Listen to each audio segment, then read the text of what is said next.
sekarang harus mengedepankan era baru Prabowo, bukan lagi keberlanjutan dari program-program Jokowi. Demikian.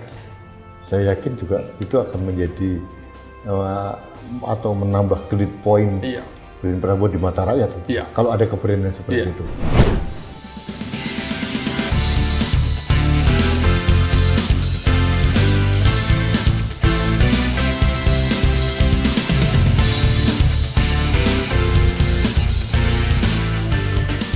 Halo Sobat Indonesia, kita bertemu kembali dalam Anak Bangsa Podcast.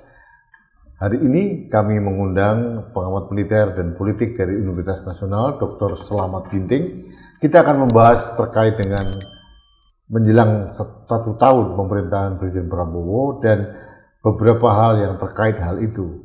Ini menarik sekali karena akhir-akhir ini keterkaitan antara Presiden Prabowo dengan Presiden terdahulu selalu dikemukakan di ruang publik gitu.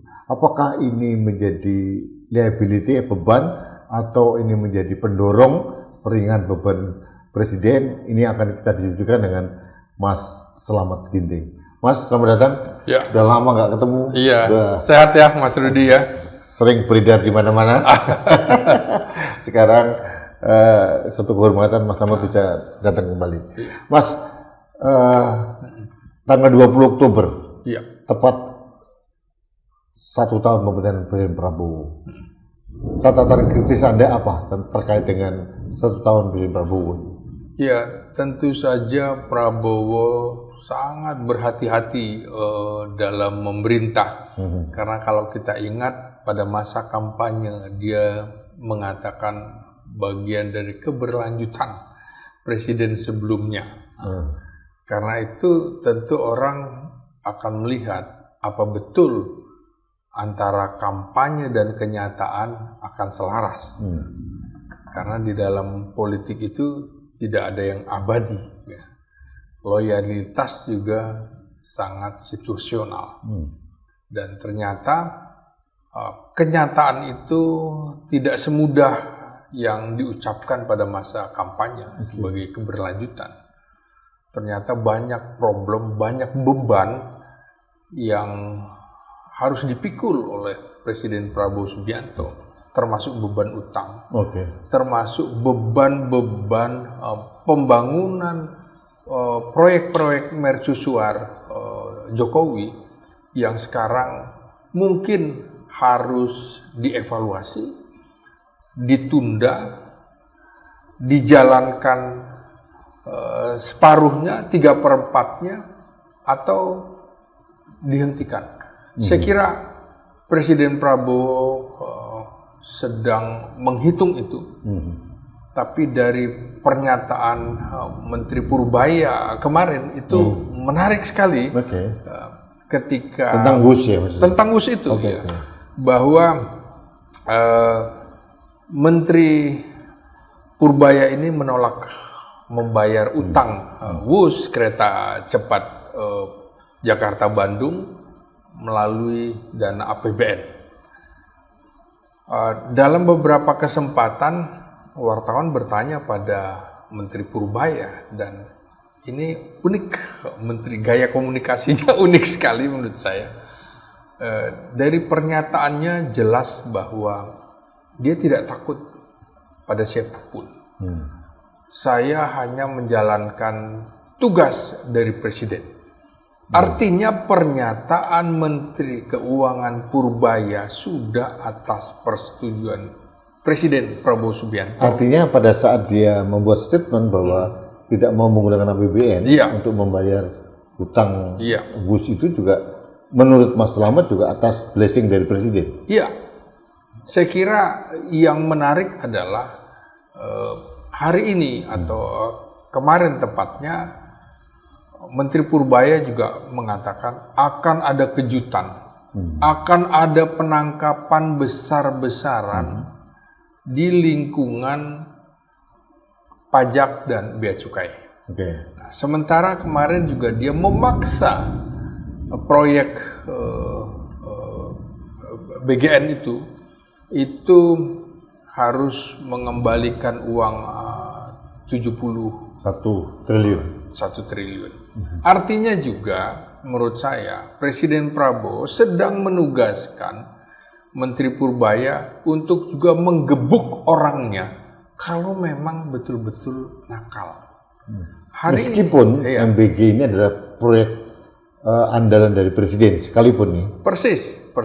Hari ini pada saat Presiden Prabowo hadir dalam acara wisuda Universitas Kebangsaan Republik Indonesia di Bandung, Presiden Prabowo juga menyatakan kalau memang sudah diingatkan berkali-kali tidak bisa, maka tidak ada ampun, saya akan reshuffle.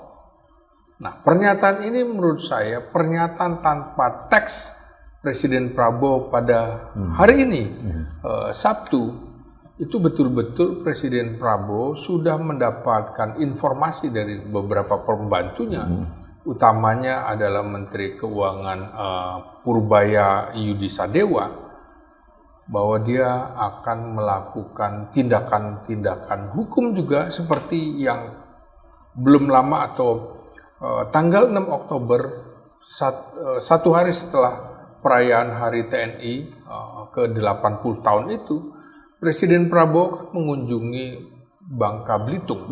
Nah, di situ kemudian diungkapkan ucapan terima kasih Presiden Prabowo kepada Kejaksaan Agung, kepada TNI, kepada Satgas yang dibentuk untuk mengambil dana-dana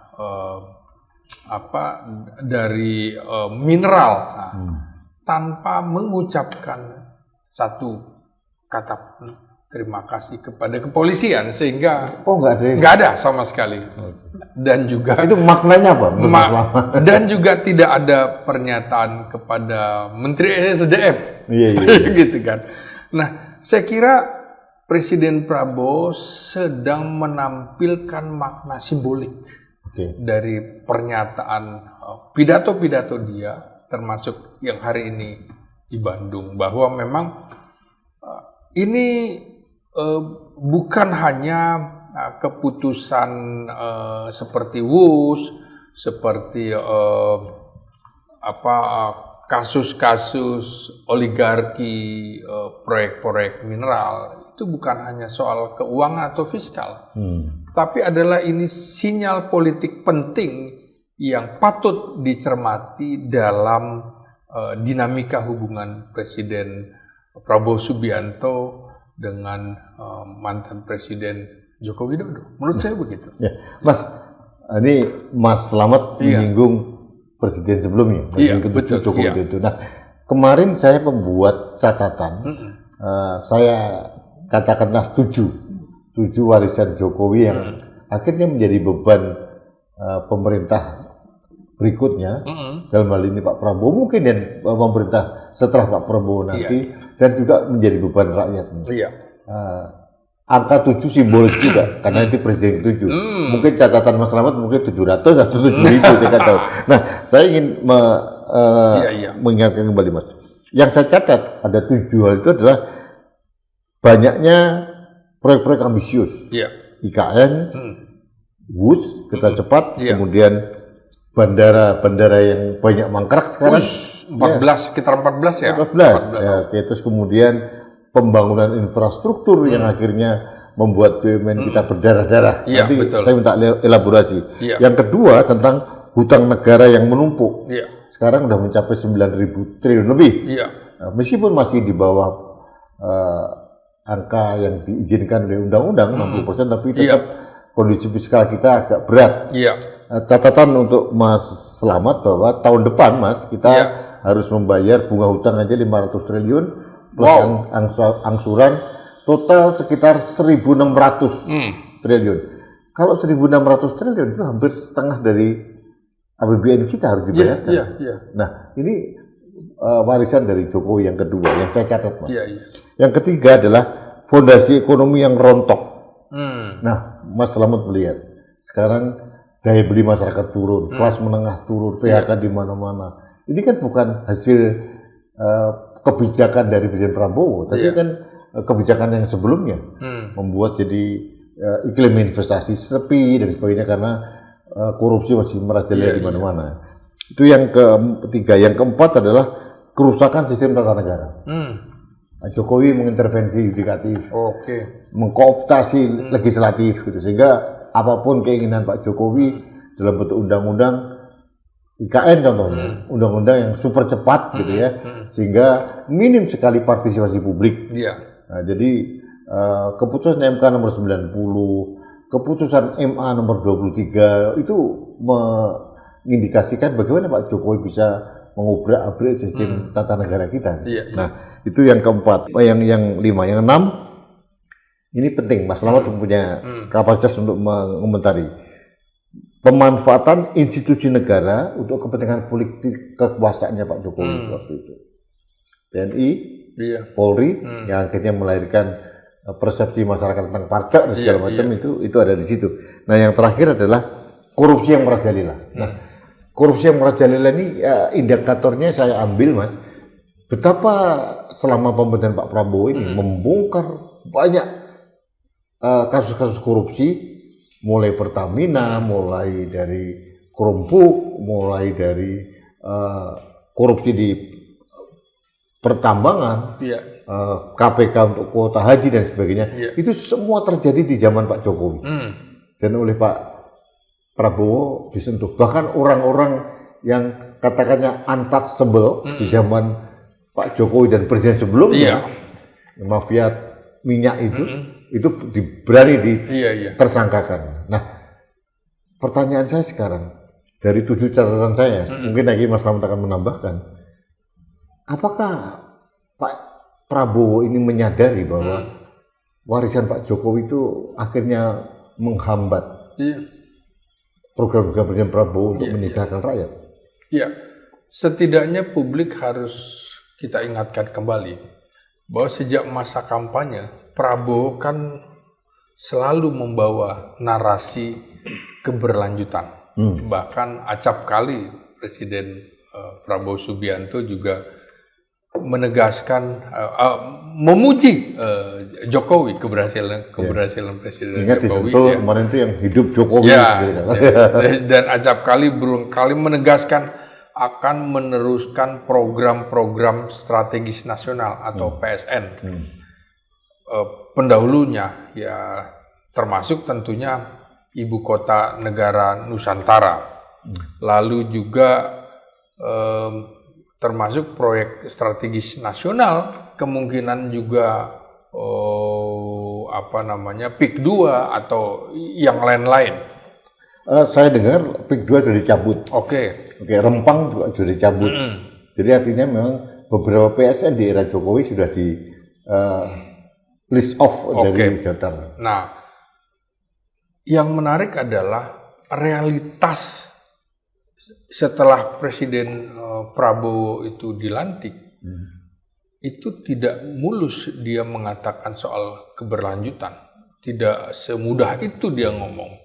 Artinya apa?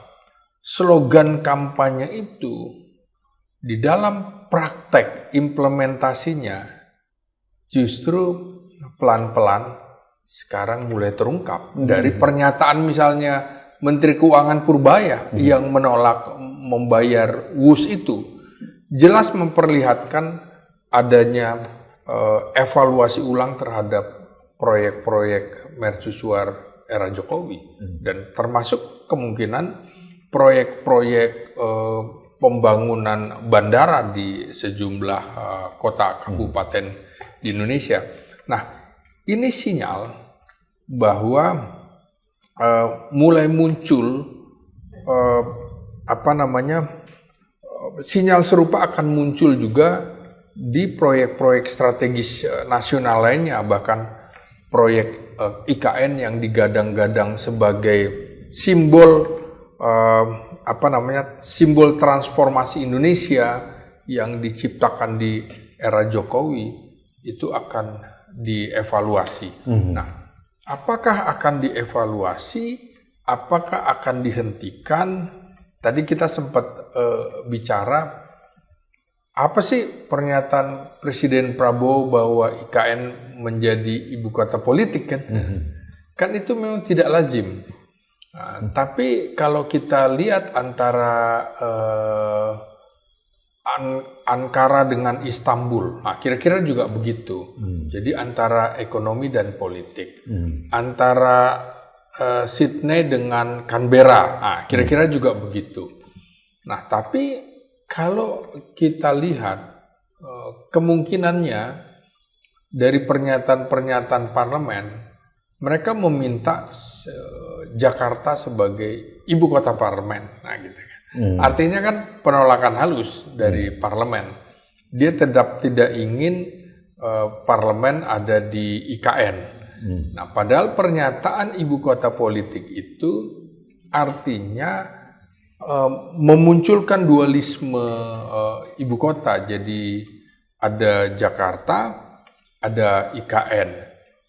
Berarti kalau bicara politik, kantor kepresidenan, kantor parlemen, termasuk kantor yudikatif harus pindah ke sana. Sementara yang ekonomi tidak. Jadi tetap ekonomi di Jakarta. Tapi sampai sekarang, toh akhirnya belum dicabut Jakarta sebagai daerah khusus ibu kota. Nah, di sini mengartikan bahwa Presiden Prabowo tidak ingin langkah frontal untuk melepaskan diri dari bayang-bayang Jokowi.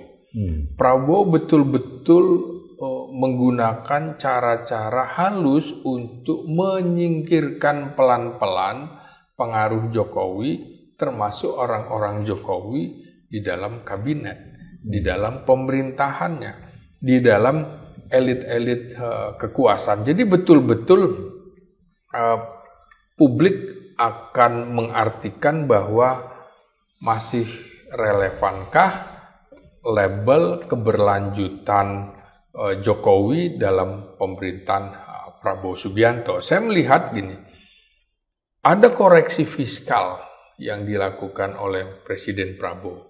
Ada koreksi politik yang dilakukan oleh Presiden Prabowo. Jadi proyek-proyek yang betul-betul menyedot dana besar yang kemudian justru menjadi beban negara, pelan-pelan tuh evaluasinya keras sekali. Dan artinya begini, Prabowo menyadari Jokowi ini pengaruhnya masih kuat, Mas. Karena 10 tahun memerintah. Sehingga tidak mungkin dilakukan secara frontal. Mas, saya mau potong. Iya. Indikator Jokowi masih kuat itu apa yang Mas Selamat baca dari kondisi faktual yang ada sekarang? Gini, Jokowi ini kan figur politikus yang memerintah Indonesia selama 10 tahun. Tentu dia sadar bahwa transisi kepemimpinan dari dirinya ke Prabowo akan menghadapi sebuah pergeseran. Jadi pelan-pelan Jokowi terus akan menempel Prabowo agar pergeseran itu tidak serta-merta membesar. Karena itu Prabowo juga berusaha bermain cantik. Dia ingin menunjukkan kepada publik bahwa dirinya itu punya hak prerogatif, punya keinginan dari yang tadinya keberlanjutan menjadi adalah era baru Prabowo. Nah, Prabowo ingin menunjukkan itu, karena itu perlahan-lahan Prabowo menurut saya dia akan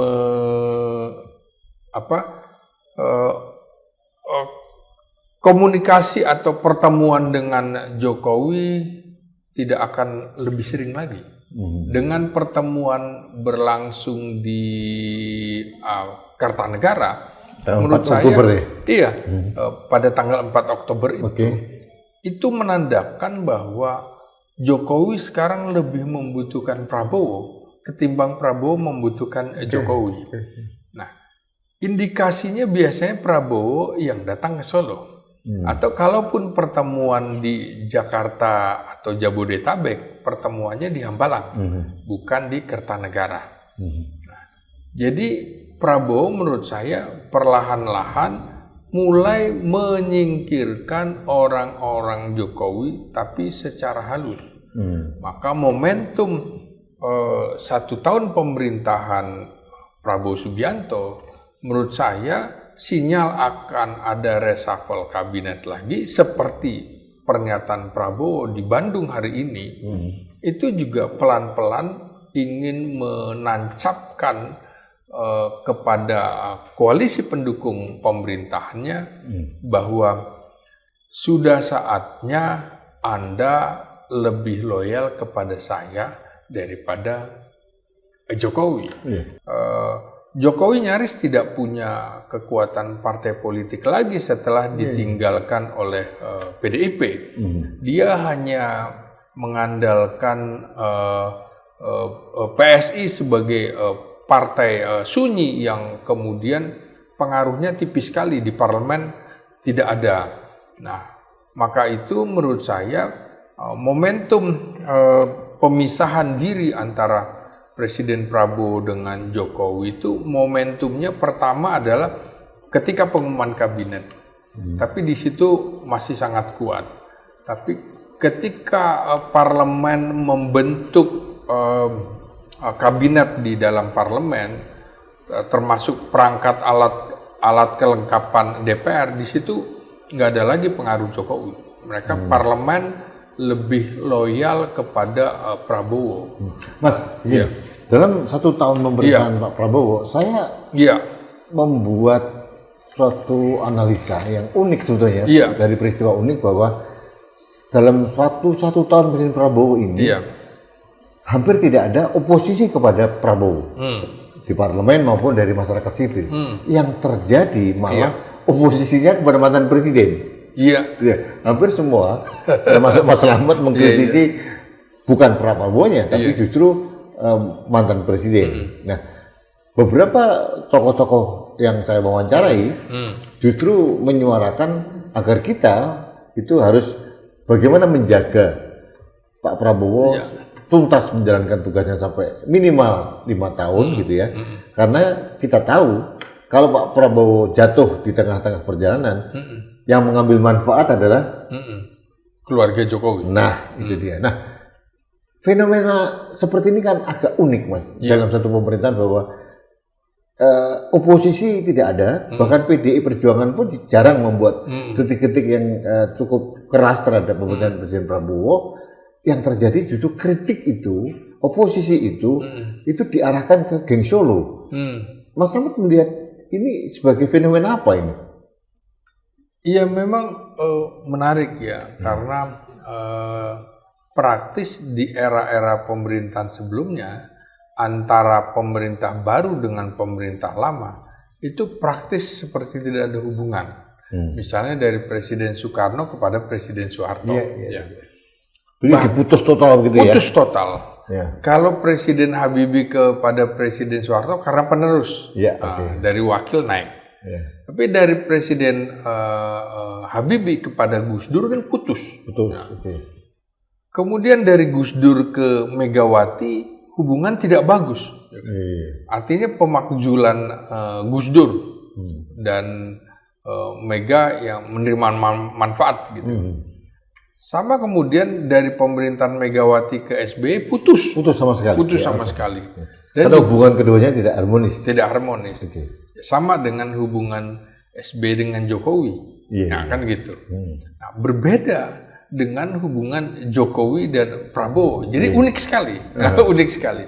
Maka publik juga mengingatkan Jokowi agar jangan terlalu cawe-cawe, agar tidak masuk ke dalam pusaran politik elit nasional.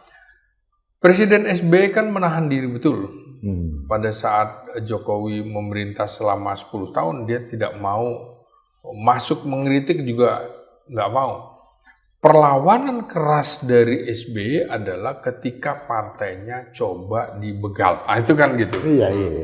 Nah, karena itu apa yang dilakukan Presiden Prabowo terhadap Jokowi itu publik kemudian mendukung dalam pengertian gini. Ini presiden yang kiri kanan ikut campur terus, artinya menghantam SBY, kemudian cawe-cawe terhadap Presiden Prabowo, sampai dengan pernyataan. Maksudnya Jokowi maksudnya? Iya, pernyataan Jokowi, sorry. Misalnya pernyataan Jokowi dukung pasangan Prabowo Gibran untuk periode kedua juga. Artinya ini sudah langkah cawe-cawe mengintervensi Prabowo. Apakah Presiden Prabowo mau berpasangan lagi dengan Gibran bin Jokowi pada periode selanjutnya? Itu hak prerogatif dia. Sebagaimana hak prerogatif Jokowi pindah dari Yusuf Kala kepada Ma'ruf Amin. Tidak ada yang mengintervensi. Karena itu publik melihat bahwa ini kok cawe-cawe terus yang katanya akan pulang ke Solo dan ngomong cucu. Sehingga betul oposisi akhirnya justru mengarah ke Jokowi, bukan kepada Prabowo Subianto. Jadi publik sudah memisahkan antara Presiden Prabowo dengan Gibran bin Jokowi.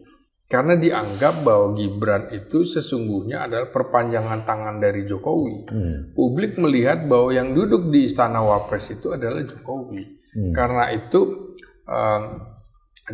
arah kebijakan ekonomi politik Presiden Prabowo yang sekarang pelan-pelan makin menjauh dari prioritas era Jokowi, dianggap publik bahwa pelan-pelan Prabowo memindahkan makna penerus menjadi pemilih. Artinya memilih program Jokowi yang bisa diteruskan atau yang tidak diteruskan. Nah, ini juga menjadi ujian bagi bagi koalisi besar, apakah kemudian mereka faksi-faksi politik yang sebelumnya bersatu di bawah narasi keberlanjutan, artinya keberlanjutan mendukung program Jokowi. Saya kira juga mereka akan pelan-pelan mengubah prioritasnya dan tetap solid di bawah Presiden Prabowo, bukan lagi ke Jokowi. Inilah langkah politik yang relatif aman yang akan dimainkan oleh partai politik sampai dengan sebelum 2,5 tahun ini, Mas. Iya, Mas. Saya menarik yang terakhir tadi, bahwa Mas Rahman mengatakan pengaruh Jokowi ke parlemen sudah mulai hilang. Hilang. Nah, kalau melihat rekam jejak para pemimpin partai yang sekarang bergerombol dalam barisan pendukung Prabowo, gitu ya, artinya untuk 5 tahun ke depan, prediksi Mas Slamet ya, apakah ini partai-partai ini murni memang bisa dikendalikan oleh Pak Prabowo, atau masih ada peluang untuk Jokowi mempengaruhi partai-partai ini untuk masuk dalam koalisinya dia? Tentu saja partai politik akan berhitung gitu. Apa untungnya kalau saya loyal terhadap Jokowi ketimbang loyal terhadap Prabowo Subianto. Jadi di dalam politik itu loyalitas itu sangat situasional sekali, dan tidak ada yang abadi di dalam kepentingan politik itu. Yang abadi adalah kepentingan yang itu ada sendiri. adalah kepentingan. Karena itu menurut saya faksi-faksi politik ini,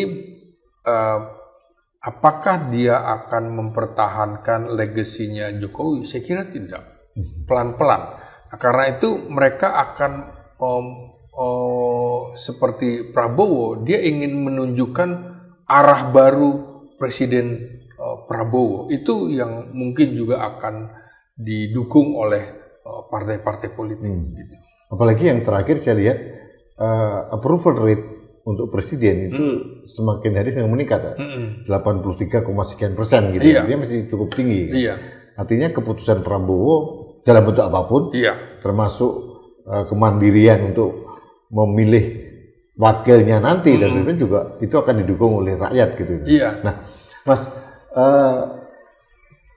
tahun 2019 29. Nah, kita melihat sekarang ini, kalau kita melihat bahwa dalam faktanya Gibran sebagai wakil presiden jarang dilibatkan dalam keputusan strategis. Nah,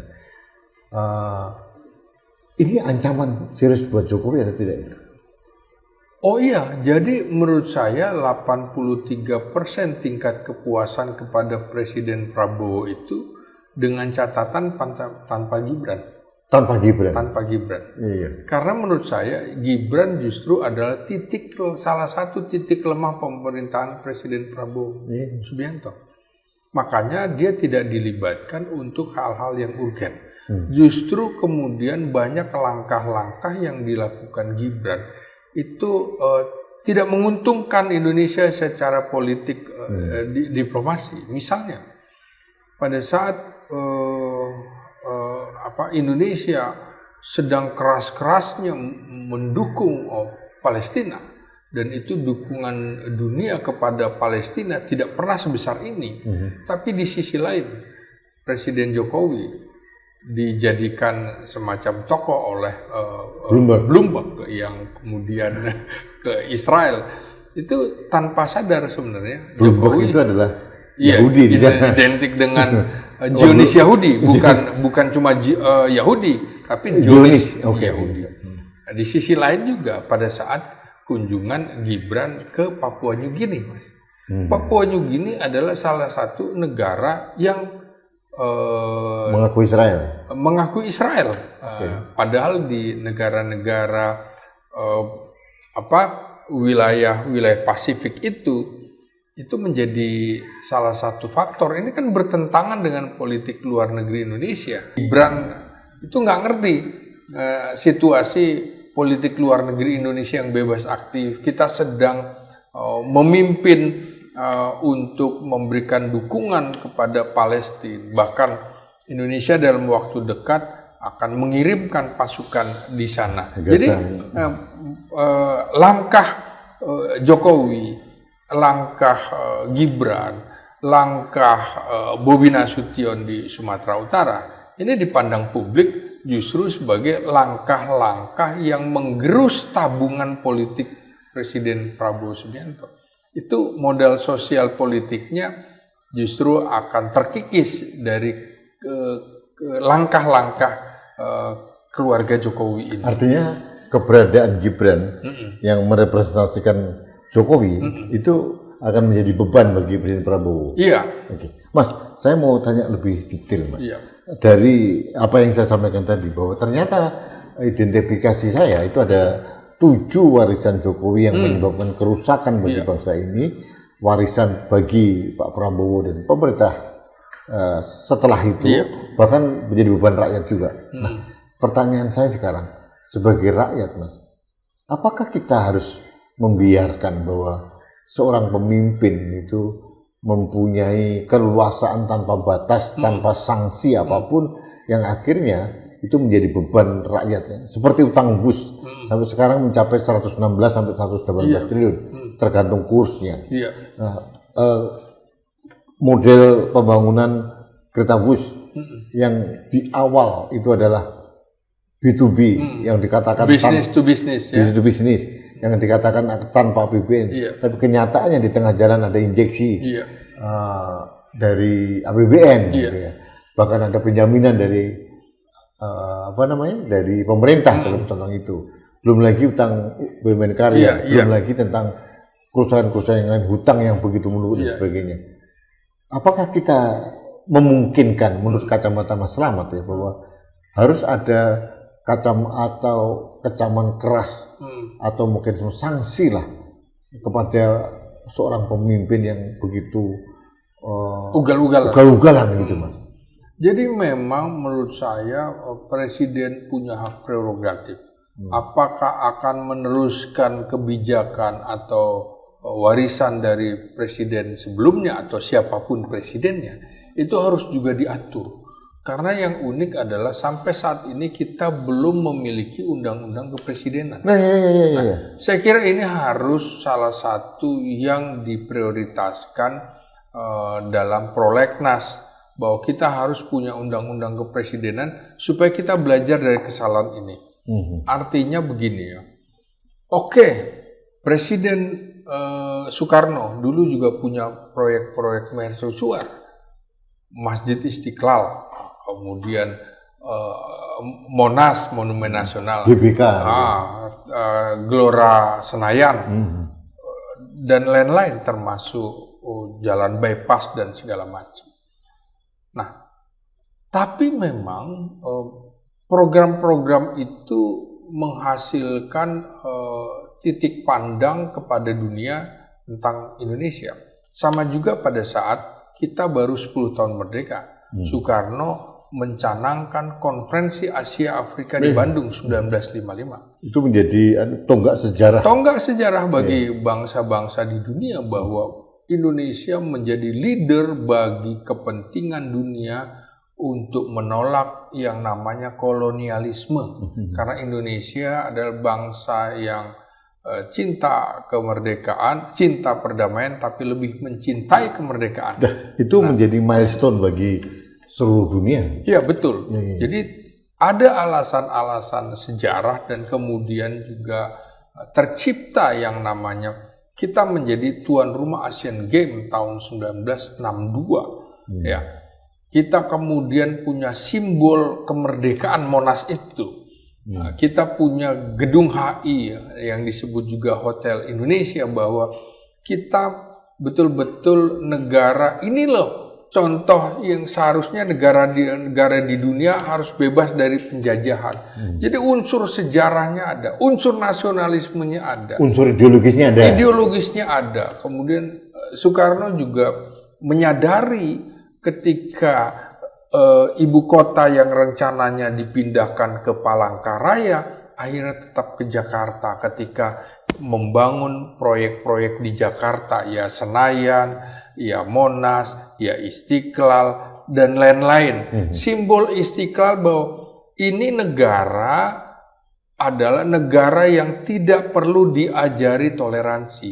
Karena Istiqlal juga dibangun di samping gereja katedral. Nama Istiqlal alamatnya Jalan Gereja Katedral gitu kan. Ini makna simbolik ya. Makna simbolik. Mengapa akhirnya Istiqlal dibangun di situ gitu. Betul. Ya? Mengapa tidak di Kebayoran? Iya. Itu memang jadi ada simbol toleransinya betul-betul masuk akal. Dipikirkan betul. Bedanya dengan Jokowi apa? Nah, pembedanya dengan Jokowi adalah dia tidak mau dinasihati. Misalnya Presiden Soekarno bersedia membatalkan Palangkaraya menjadi ibu kota. Ketika disebutkan bahwa tanahnya gambut, tidak mungkin kita bisa membangun dalam waktu sesingkat-singkatnya. Itu kan keputusan pada tahun 1957 sebenarnya. Tapi ketika Indonesia akan menjadi tuan rumah Asian Games, kemudian juga Ganevo yang menggantikan Olimpiade, begitu ya. Itu Soekarno sadar bahwa memang salah satu pusat di Indonesia itu adalah Jakarta. Palangkaraya betul kalau paling di tengah-tengah, tapi ketika situasinya tidak mungkin dibangun di kawasan yang tanahnya gambut, lalu amdalnya segala macam, Soekarno yang membedakan adalah dia betul-betul insinyur asli begitu, insinyur asli dan betul ilmunya betul-betul dan karyanya betul-betul arsitektur. Dia membangun dengan seni, agak berbeda dengan Jokowi yang mungkin cuma berpikir mimpi harus diwujudkan. Jadi Soekarno menyadari bahwa tidak bisa Pak membangun ini. Dia sadar akhirnya oke, kalau gitu Jakarta. Sama dengan Belanda, Mas Rudi. Belanda tadinya ingin memindahkan Hindia Belanda ini dari Batavia ke Bandung. Makanya itu pertama polanya adalah membangun satuan-satuan militer dulu untuk mengamankan wilayah ini. Di Bandung ya? Di Bandung. Belanda berpikir begitu. Artinya divisi Siliwangi memang sudah punya modal kuat kan dibangun sebelumnya. Iya, jadi betul-betul ada langkah-langkah strategi pertahanan keamanannya seperti apa. Belanda aja memikirkan itu. Kenapa? Karena dia tahu bahwa Jerman masuk, Prancis masuk, Spanyol masuk. Jadi Bandung itu jauh dari serangan udara dan segala macam. Sama dengan Pak Harto mau memindahkan dari Jakarta ke Jonggol. Maka dia dari tahun 70 tanpa di expose akan ke Jonggol, dia bangun dulu Mabes TNI kita di Cilangkap ya. Jadi Mabes AL dari Gunung Sahari pindah Cilangkap, Mabes AU dari Pancoran ke Cilangkap, Mabes AD juga akan dipindahkan ke Cilangkap, begitu juga Mabes Polri. Jadi strategi militernya dibangun terlebih dahulu. Nah, Jokowi kan tidak. Nah, ini yang membedakan Jokowi dengan presiden-presiden kita sebelumnya. Saya masuk kepada kompetensi Mas Slamet tentang IKN gitu. Akhirnya kan dipaksakan. Dulu saya pernah mengkritisi hal itu. Ternyata terbukti gagal. Terbukti tidak digunakan lah oleh Pak Prabowo sampai sekarang. Nah, secara geostrategis, Mas, letak IKN di ujung pinggir laut di Pulau Kalimantan menurut Mas Slamet itu sangat rawan dari sisi kedaulatan. Itu tidak terlalu jauh dari Alki. Dan kalau perjalanan darat dari Malaysia hanya 2 sampai 2,5 jam. Artinya kalau rudal itu hitungannya detik, itu bahaya sekali. Dan kita belum punya yang namanya pertahanan udara itu, artileri pertahanan udara, radar. Makanya menurut saya Prabowo membuat pernyataan seperti itu. IKN sebagai ibu kota politik, tapi akan diwujudkannya kapan belum tentu, belum tahu. Karena itu mesti dievaluasi, apakah kemudian ada dana APBN. Sampai sekarang kan jelas dana APBN untuk IKN berapa, tidak bisa diwujudkan. Jadi memang betul Presiden Prabowo sekarang sedang menjadi orang Jawa begitu ya. Jadi melakukan perlawanan secara halus, Mas, bukan frontal, padahal dalam dirinya ada DNA Sulawesi Utara, tapi tidak dia tampilkan begitu. Jadi betul-betul dari darah bapaknya ini, orang Banyumas ini. Banyumas itu. Mas, masalah kedaulatan negara. Salah satu sahabat kita, Mas Agus Pambagio, terkait dengan hutang kereta cepat ini, dan beliau mengatakan bahwa karena hutangnya sudah mencapai 116 triliun, bunga hutangnya saja sudah 2 triliun per tahun, Mas. Pendapatannya setahun hanya 1,5 triliun. Waduh. Untuk bayar bunganya nggak cukup, apalagi pokoknya. Nah, Mas Agus Pambagio waktu itu mereferensi, memberikan satu pengingat lah pada kita, jangan sampai kita seperti Sri Lanka. Nah, pelabuhan di Sri Lanka dibangun hutang dari Cina, akhirnya default, nggak bisa bayar, lalu dikuasai oleh Cina dengan sistem sewa 99 tahun gitu. Nah, dialihfungsikan dari pelabuhan dagang menjadi pangkalan militer. Nah, yang dikatakan Mas Agus, kalau nanti kita default hutang ke Cina, karena hutang ke Cina itu bukan hanya WUS, Mas. Masih ada hutang negara, hutang-hutang yang lain, hutang swasta juga banyak ke Cina gitu. Ketakutannya karena Cina mempunyai kepentingan di kepulauan atau laut Natuna Utara gitu ya. Kita khawatir kedaulatan kita di Pulau Natuna Utara bisa menjadi rawan kalau Cina akhirnya mengambil alih itu. Mas Slamet punya catatan seperti apa? Ya, tentu saja saya ingin mengatakan dunia sekarang sedang di dalam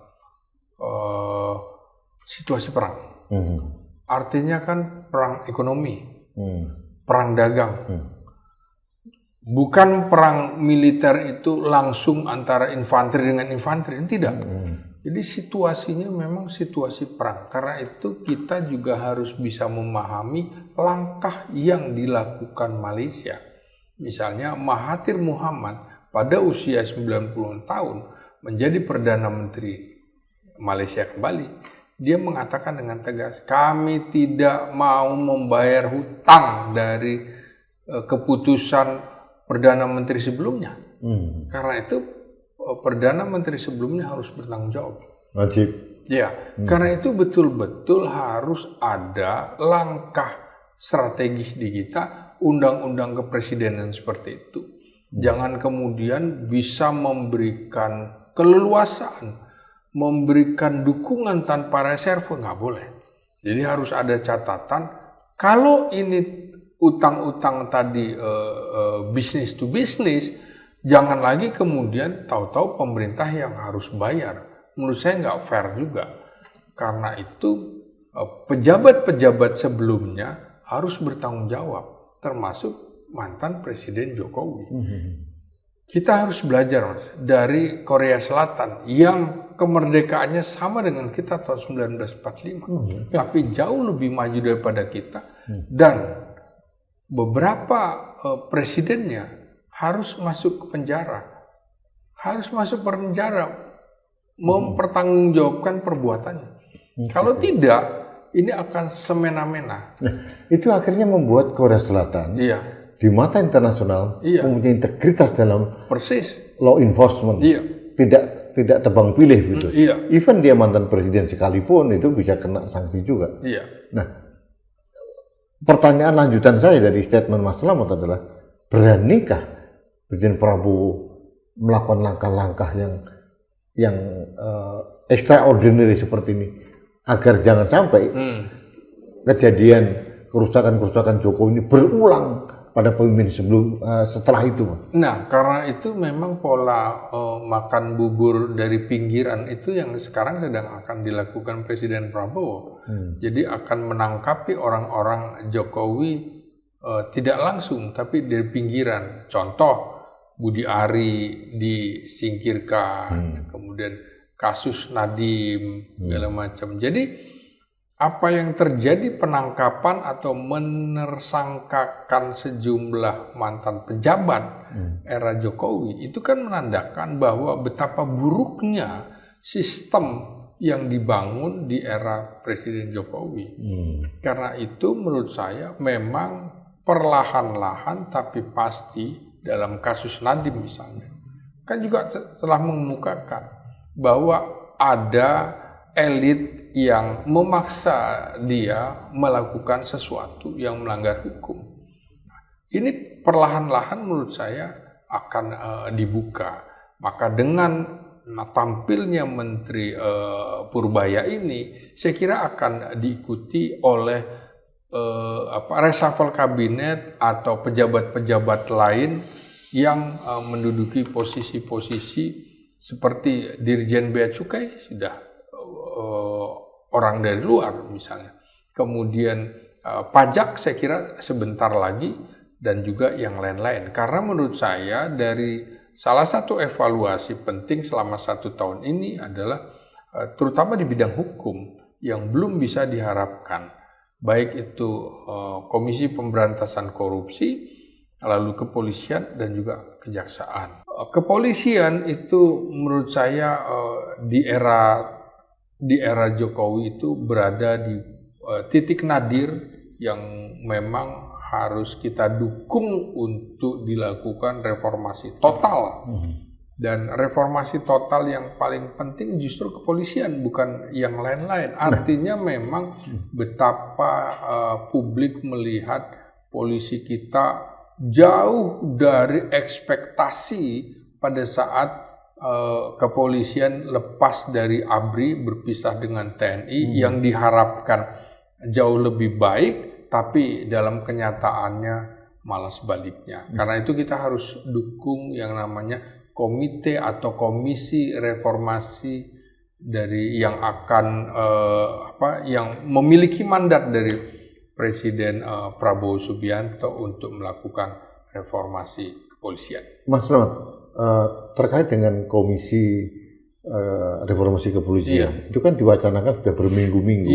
Nah, ada beberapa orang yang sudah digadang-gadang akan masuk menjadi 9 pendekar untuk reformasi Polri. Tapi sampai sekarang belum juga diumumkan. Apa yang terjadi sebetulnya? Saya kira Prabowo memperhitungkan situasi yang ada di sekelilingnya, termasuk di Mabes Polri, karena memang tidak lazim pada saat tanggal 17 pelantikan Damari Caniago sebagai Menko Polkam, kemudian menggantikan Budi Gunawan, Jenderal Polisi, kemudian melantik Ahmad Doviri sekaligus menaikkan pangkat jadi Jenderal Polisi Kehormatan dalam posisi penasihat khusus Presiden bidang Kamtipmas dan Reformasi Polri. Itu artinya betul-betul Presiden Prabowo ingin mengendalikan, dia ingin langsung mengendalikan reformasi kepolisian dari istana.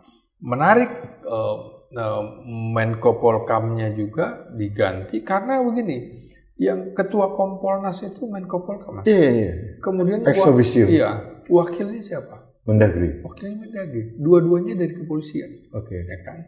Padahal itu akan mereformasi kepolisian. Ini kan seperti jeruk makan jeruk. Karena itu beberapa langkah presiden yang menurut analisis saya perlu dibaca adalah pada saat Ahmad Wiyagus juga dilantik menjadi Wakil Menteri Dalam Negeri, maka mungkin ini dalam persepsi analisis politik saya adalah Presiden Prabowo secara halus akan meminggirkan Menteri Dalam Negeri Tito Karnavian. Wiyagus juga orang polisi kan? Ya.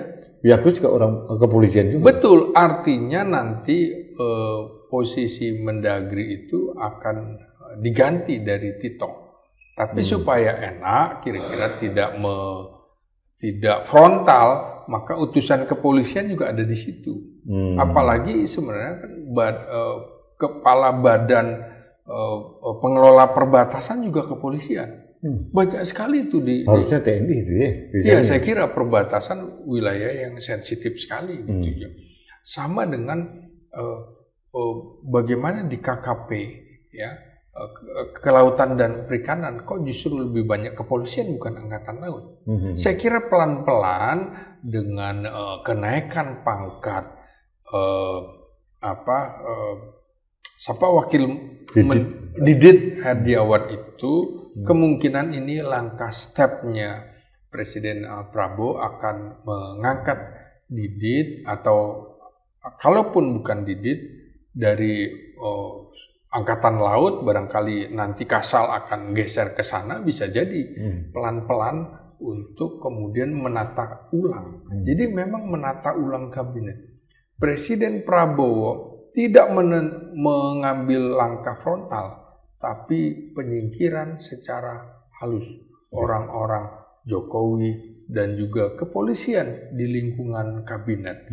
Nah, dengan masuknya Ahmad Doviri juga seperti itu, bahwa nantinya saya sudah membayangkan beberapa yang akan masuk di dalam komite reformasi itu adalah Menko Polkam sudah pasti, karena bagian dari Ketua Kompolnas. Kemudian yang disebut-sebut Profesor Mahfud MD, Profesor Jimli, segala macam. Dan juga tentu Ahmad Doviri masuk di situ dan lain-lain. Maka kalau kita lihat bagaimana Jenderal Listio Sigit Prabowo membentuk komite atau komisi atau tim reformasi dan transformasi Polri pada tanggal 21, yang menarik adalah SK-nya dibikin sama di tanggal 17. Itu apakah kemudian tidak mengundang kecurigaan bahwa ini adalah perlawanan secara klandestin yang dilakukan oleh Listio Sigit Prabowo terhadap Presiden Prabowo? Tapi publik melihat, Mas, tidak ada respon dari istana terkait hal ini. Dianggap baik-baik saja? Iya, secara politis kan apa yang di permukaan tidak ditampakkan, tapi di belakang saya kira ada dinamika, termasuk sampai saat ini belum ada pelantikan tim itu. Apakah nanti tim 9 ataukah tim 8 kita nggak tahu. Kalau 9 kan identik dengan SBY gitu kan, 8 identik dengan Prabowo. Jadi menurut saya Presiden Prabowo sangat berhati-hati sekali karena dia ingin juga mengambil manfaat dari keberadaan Jokowi. Jokowi tentu saja yang menguasai dalam tanda petik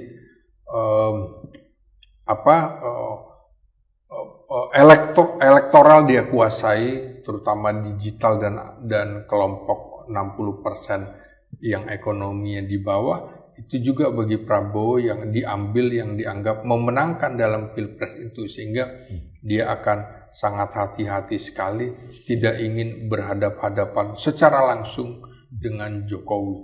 Tapi pelan tapi pasti menurut saya bulan madu ini akan segera berakhir. Mas, terakhir Mas, Ya. saya lihat begini, publik menilai, saya membaca beberapa perspektif dari beberapa pengamat itu bahwa mengapa terlihat dalam tanda kutip terlihat sulit sekali Pak Prabowo melakukan reformasi di kepolisian, padahal secara waktu Pak Listio Sigit sudah itu Kapolri terlama setelah reformasi. Gitu ya. Hampir 5 tahun Januari 5 tahun, iya. Jadi 3 bulan lagi. Iya, 3 bulan lagi. Jadi artinya mengapa sulit sekali, bahkan seolah-olah membiarkan Kapolri dalam tanda kutip membuat pembangkangan, itu dianggap pembangkangan, membentuk tim transformasi dan akselerasi Polri di dalam, dan hanya dalam waktu 2 minggu katanya sudah selesai tugasnya, tapi kita nggak tahu apa hasilnya. Bocoran nih Mas ya. Bocoran. Ini yang menyampaikan bukan saya Mas, tapi Ketua Penasihat Ahli Kapolri itu Komjen itu Sumardi mengatakan sudah selesai tugasnya, sudah ada buku yang dihasilkan. Tapi kita tidak tahu hasilnya apa. Apakah ini orang melihat, apakah karena Pak Prabowo dianggap tahu diri bahwa kemenangannya menjadi dalam tampuk presiden juga kerja keras dari andil kepolisian. Dalam hal ini dianggap adalah ada suatu kelompok namanya Parcok gitu ya, yang kemarin disebut seperti itu. Bukan Parem Kocok ya. Nah, ini apakah ini bisa menjadi pembenaran atau semacam dalil yang membuat Pak Prabowo seolah-olah agak kesulitan untuk mereformasi Polri? Saya kira analisis dari perspektif itu masuk akal. Jadi di dalam politik kan bukan bicara salah benar, tapi bicara kemungkinan. Kemungkinan itu masuk akal. Karena itu selama 10 tahun, berarti selama 10 tahun terjadi peristiwa yang seperti itu. Presiden Prabowo akhirnya juga mungkin menyadari, oh ternyata gue kalah gara-gara ini ya. Selama dua kali Pilpres gue kalah berarti gara-gara dia kan. Karena itu dia berhati-hati sekali. Kelompok tertentu yang mengalahkan dan kelompok tertentu juga yang sama, ini yang memenangkan juga gitu. Saya melihat Prabowo termasuk politikus senior yang sangat-sangat sabar sekali, sehingga untuk meraih kekuasaan dia harus menempel pada lawan politiknya. Karena itu sekarang juga dia coba menempel dengan lawan politiknya, dalam hal ini Parcok itu, sehingga tidak mau melawan secara para komando, tapi betul-betul secara silent atau sandi Yuda. Jadi pelan-pelan masuk ke wilayah paling dalam dari lawan politiknya. Entahlah apakah ini analisis ini bisa saja, tapi tentu saja yang harus menjadi catatan kita tidak ingin polisi kita lemah. Kritik kita adalah ingin polisi kita itu kuat, kok polisi yang sipil, bukan polisi yang militeristik, yang sangat humanis di tengah tuntutan negara-negara demokrasi. Jadi kritik kita bukan untuk memberangus kepolisian, tapi justru kita mencintai institusi kepolisian ini. Ada 2 hal Mas. Yang pertama, kalau saya sih melihat bahwa yang paling pokok, entah itu tugas Komisi Reformasi seperti apa, karena kita juga belum lihat skepnya dari presiden seperti apa gitu ya. Kalau saya melihat memang harus ada langkah depolitisasi dari sisi kepolisian. Yang kedua ada demilitarisasi dari kepolisian supaya polisi menjadi polisi yang sebenarnya seperti di negara lain, menjaga Kamtibmas sebagai serve and protect masyarakat gitu ya. Dan ini kan tidak terjadi sama dulu terakhir. Nah, yang paling terakhir pertanyaan saya untuk Mas Slamet, apa yang harus dilakukan kepada Jokowi? Oh ya, pertama menurut saya Presiden Jokowi tentu saja tidak akan diam, karena bagi dia ini pertaruhan dan pertarungan terakhir bagi dirinya di dalam kondisi fisiknya yang tidak fit untuk memberi dukungan penuh kepada keluarganya yang berada di istana kepresidenan, dalam hal ini Wapres Gibran.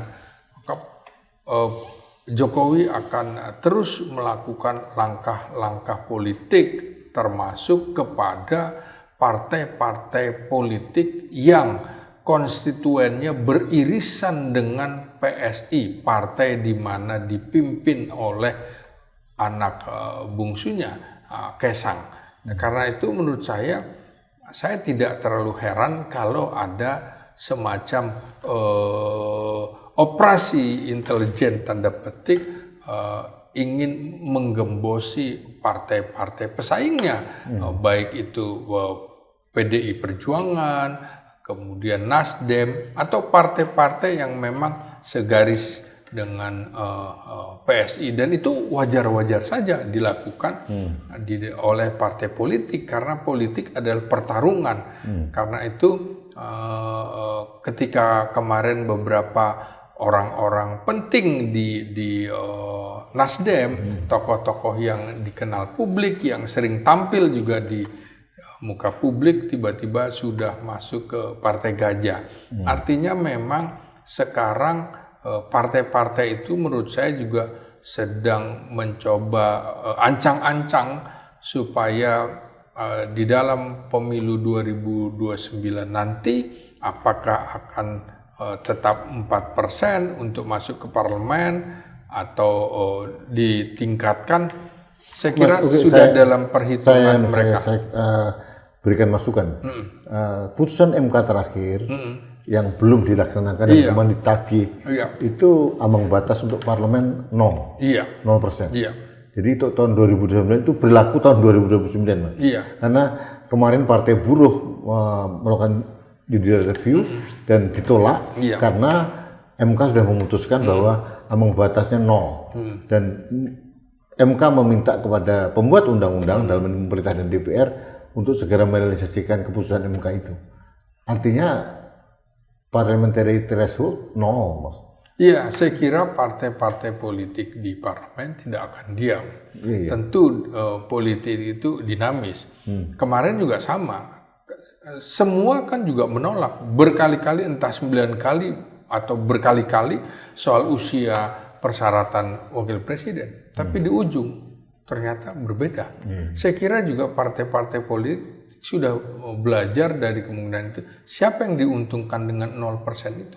Jadi menurut saya Jokowi yang dulu masuk dalam pusaran politik, gravitasi politik Indonesia ada di tangan dia, maka perlahan-lahan menurut saya Jokowi akan menjadi meteor yang jatuh di dalam kancah politik ketika parlemen akan memutuskan sesuatu termasuk ambang batasnya nanti, karena menurut saya belum selesai.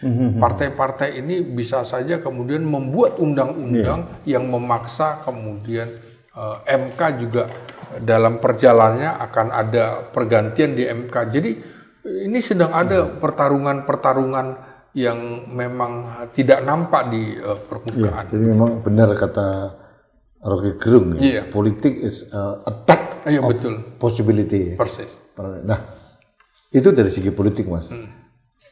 Artinya kita sebagai rakyat atau negara yang diwakili oleh pemerintah akan tetap membiarkan mantan presiden yang membuat suatu kerusakan yang diwariskan kepada kita. Iya, karena itu betul-betul harus ada undang-undang kepresidenan menurut saya. Jadi siapapun nanti yang menjadi presiden harus tunduk patuh. Jangan kemudian presiden adalah personifikasi negara. Nggak, kalau itu kan menyangkut presiden yang sedang menjabat. Iya. Tapi kalau yang setelah kasus dengan ini yang saya baca 7 kerusakan. Betul. Jokowi ya dibiarkan begitu saja. Iya, saya kira tinggal presiden juga dengan parlemen serta rakyat menurut saya harus mengutarakan apa yang disebutkan Mas Rudi ini. Tidak bisa kemudian presiden lepas tanggung jawab, semua harus bertanggung jawab, termasuk keputusan. Siapa yang memutuskan di dalam kabinet? Siapa yang memutuskan seseorang menjadi kepala negara? Kalau keputusannya ini keputusan negara, maka yang memutuskan pada saat itu harus bertanggung jawab juga.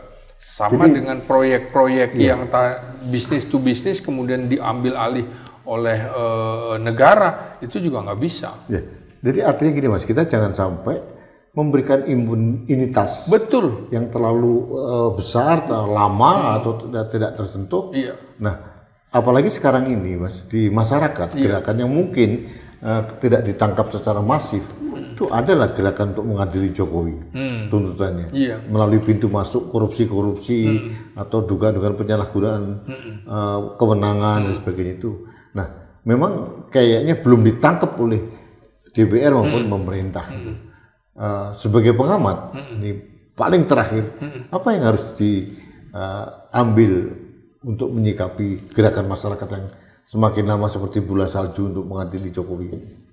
Ya, kuncinya kembali lagi ada pada political will presiden. Presiden sebagai kepala pemerintahan, kepala negara, keputusannya seperti apa ketika tuntutan rakyat itu begitu tinggi. Tapi ingat loh, ketika presiden berhadapan dengan rakyat, maka siapapun yang memimpin negara ini, siapapun yang memegang kendali atas angkatan bersenjata, itu harus lebih berpihak kepada rakyat. Kita pernah tahu bahwa ada kontra antara Presiden Soekarno dengan rakyat. Maka pilihannya adalah memilih rakyat. Presiden Soekarno juga menyadari itu. Daripada berdarah-darah, saya dengan ikhlas juga ketika turun MPRS pertanggungjawaban ditolak. Begitu juga Presiden Soeharto. Daripada berdarah-darah, ya sudah, saya mundur aja. Dan itu juga dilakukan oleh Gus Dur. Kalau dia mau, dia mau. Nah, jadi menurut saya, kita sudah belajar dari Presiden Soekarno, Presiden Soeharto, termasuk Presiden Habibie dan Presiden Gus Dur. Megawati juga. Dan Megawati. Ya kalau mereka. SBY lumayan lah Pak, kenegaraan. Yes, saya kira ini contoh-contoh. Memang tidak ada yang sempurna, tapi kebaikan yang kita ambil dan Presiden juga harus tahu bahwa kepentingan bangsa dan negara dan untuk kepentingan rakyat yang lebih tinggi itu yang didahulukan. Makanya kita juga sedang menunggu keputusan bijak dari Presiden Prabowo. Kalau memang tidak bisa melanjutkan keberlanjutan dari legasi pemerintahan Jokowi, ya sudah, nyatakan saja. Sekarang harus mengedepankan era baru Prabowo, bukan lagi keberlanjutan dari program-program Jokowi. Demikian. Saya yakin juga itu akan menjadi atau menambah kredit poin Presiden Prabowo di mata rakyat. Kalau ada keberanian seperti itu. Mas, selamat terima kasih. Makasih. Persepsinya luar biasa. Kita belum terlalu tuntas membahas, tapi intinya saya menangkap bahwa Presiden Prabowo mempunyai strategi yang berbeda, yang kadang-kadang berbeda dengan kita yang pengen cepat, gitu ya. Nggak sabar gitu. Ada strategi-strategi yang merangkak begitu ya, yang dilakukan secara clandestine, yang mungkin kita tidak memahami, tapi kita meyakini bahwa Presiden Prabowo mempunyai langkah-langkah. Kelihatannya slogan keberlanjutan tidak akan berlanjut kali ini. Kalau Pak Prabowo bicara tentang kepentingan rakyat dan kepentingan kekuasaannya dia untuk periode kedua nanti misalkan, itu tidak akan berlanjut karena kelihatannya sekarang rakyat banyak beroposisi bukan kepada Pak Prabowo, unik lebih banyak kepada mantan presiden. Kemudian ini bisa ditangkap sebagai momen dan bisa dikapitalisasi oleh Pak Prabowo dengan lebih bijak. Mas Slamet, terima kasih. Terima kasih, Mas Rudi. Sobat Indonesia, demikian diskusi saya dengan Dr. Slamet Ginting. Kita melihat dalam 1 tahun pemerintahan Pak Prabowo banyak dinamika yang terjadi, banyak beban yang harus ditanggung oleh Presiden Prabowo atas warisan-warisan dari pendahulunya, itu satu hal.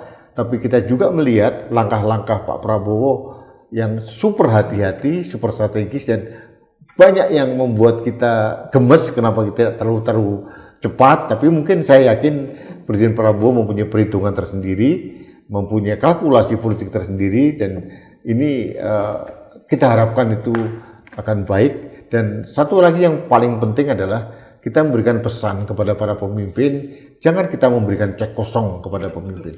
Jangan ada kekebalan yang selamanya sehingga para pemimpin bisa semena-mena, secara kasarnya ugal-ugalan memegang amanah dari rakyat. Dan harus ada deterrent effect yang diterima oleh pemimpin, dan kita belajar dari negara lain yang disebutkan Mas Slamet, Korea Selatan, berani mengadili presiden atau mantan presidennya, dan buahnya apa? Buahnya adalah pengakuan dari dunia internasional bahwa integritas negara Korea Selatan ternyata malah justru naik karena dianggap negara yang mengedepankan law enforcement tanpa tebang pilih. Mudah-mudahan Indonesia akan seperti itu, dan masuk pada tahun kedua pemerintahan Pak Prabowo, kita berharap ada langkah-langkah konkret sehingga beban presiden tidak lagi